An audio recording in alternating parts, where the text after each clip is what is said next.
ako magiging presidente ng Pilipinas, hindi ko gagastusin ang lahat ng pera ko para lang sa commercial. If I were the president, ang una-una kong gagawin, medyo stricto. Paano stricto? Kailangan sundin ang mga rules and regulations. That's all. Papaboran ko yung mga may hirap kasi sila yung hindi nabibigyan ng pansin sa pamahalaan. Magbibigay ako ng pansin sa edukasyon dahil alam ko na maraming estudyante ngayon ang naghihirap at hindi na nakakapag-aral dahil nga sa kahirapan ng buhay.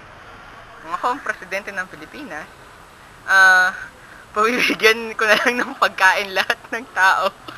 Gagawin kong, yung may pasok weekend, tapos yung walang pasok weekday.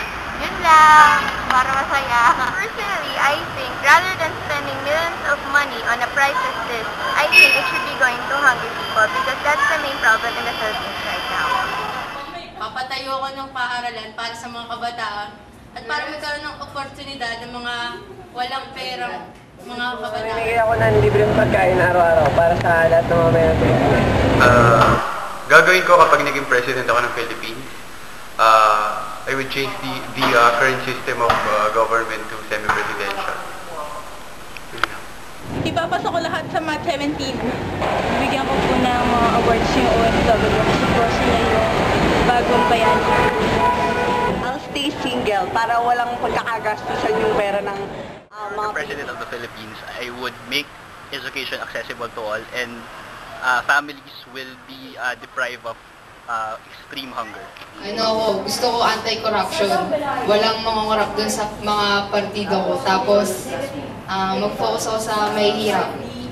Unang-una kong bibigyan ng pansin is yung pag-i-impose nung family planning, especially dun sa mga nasa lower class. Pag mas lumalaki yung population, so mas marami lang yung pakainin kaysa yung tutulong sa pamahalaan. Peace and order, syempre, sa mga kabataan natin ngayon kasi nakikita natin na sila na yung napapariwara at alam natin na sila yung mga susunod na leader ng ating bansa. Kung ako magiging presidente, papatalsikin ko lahat ng kurakot. Habang may katsulong at sila ang nasa tuktok, di mata